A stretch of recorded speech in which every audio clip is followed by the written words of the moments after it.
Assalomu alaykum, hurmatli YouTube kuzatuvchilari. Mana navbatdagi ishimizni Xudo xolasa chiroyli holatda o'rnatib bo'ldik.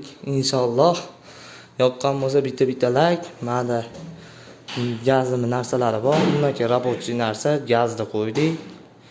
Kirmoshna, mo'yka va shushulka. Maytda xonadonligim bor ukadada.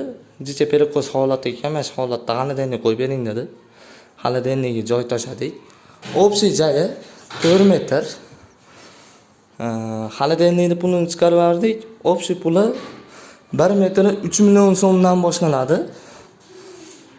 Bir xona metri 4 metr holatda 12 million so'mga tayyor 16 million so'mga tayyor holatda bo'ldi. Uning ichida to'birchan mo'yka va shushulkalarimiz mana. Hammagina rezina kromka, nimaga qimmat desanglar, qalin stanitsdan qo'yilgan va qirg'oqlari polni rezina kromka va 3 etajli high-tech holatida mana qilingan. Kimgadir kim kerak bo'lsa murojaat qilsanglar, chiroyli holatda qilib tayyorlab beramiz. O'zbekiston bo'ylab kelishilgan holatda dastlabki bor.